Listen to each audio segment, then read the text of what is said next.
ঝাড়গ্রাম জেলার সাকরাইল ব্লকের কুলটিকড়ি এবিএস মহাবিদ্যালয়ে নবীন বরণ ও বাৎসরিক সাংস্কৃতিক অনুষ্ঠানের আয়োজন করা হয় শুক্রবার।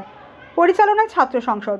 ওই অনুষ্ঠানে উপস্থিত ছিলেন গোপীবল্লভপুরের বিধায়ক তথা এই কলেজের গভর্নিং বডি সভাপতি ডক্টর খগেন্দ্রনাথ মাহাতো, সাকরাইল এবিএস মহাবিদ্যালয়ের ভারপ্রাপ্ত অধ্যক্ষ হরিপদ মহাপাত্র, সাকরাইল ব্লকের বিডিও রোহন ঘোষ, বিশিষ্ট সমাজসেবী অনুপ মাহাতো, সর্বেশ্বর মহাপাত্র, সুমিত দাস সহ শিক্ষক শিক্ষিকারা। নবীন বরণ উৎসবকে ঘিরে ছাত্রছাত্রীদের মধ্যে উৎসাহ ছিল চোখে পড়ার মতো। কলেজের নবাগত ছাত্রছাত্রীদের গোলাপ ফুল দিয়ে বরণ করে নেওয়া হয়। কলেজের পরিচালন কমিটির সভাপতি বিধায়ক ডক্টর খগেন্দ্রনাথ মাহাতো বলেন, কলেজ ছাত্রছাত্রীরা আগামী দিনের ভবিষ্যৎ, তাই তারা যাতে আগামী দিনে আরও ভালোভাবে পড়াশোনা করতে পারে তার জন্য কলেজের সমস্ত শিক্ষক শিক্ষিকাদের কাছে তিনি আহ্বান জানান।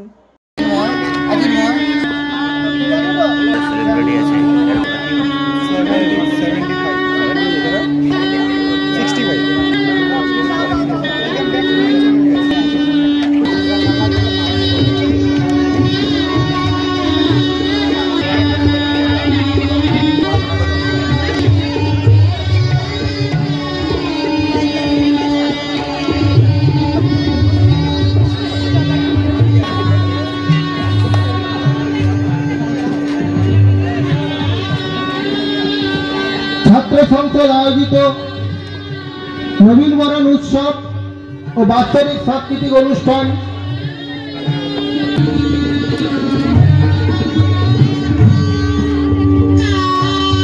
জীবনের স্কুল লেভেলটা যদি আমাদের সত্যি ভিত হয়ে থাকে, কলেজে কিন্তু একটা বড় বড় স্তম্ভ, এবং সেটাই কিন্তু আমাদের জীবনকে এগিয়ে নিয়ে যায়।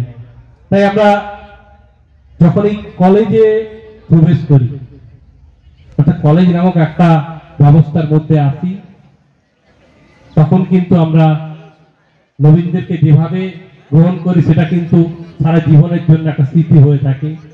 তাই স্মৃতির সেই মুহূর্ত আজকে, এটা তোমরা গভীরভাবে ভাববে, কারণ আগামী দিনে কিন্তু এটাই মনে থাকবে। এবং আজকের দিনে যারা মঞ্চে উপবিষ্ট বা যারা নিচে আছে, প্রত্যেকেই কিন্তু কোনো না কোনো ভাবে যদি আমরা একজন আরেকজনের পাশে থাকতে পারি, তবে কিন্তু আমাদের আগামী দিনের ভবিষ্যতে কিন্তু অনেকটা সুবিধা হয়ে থাকে।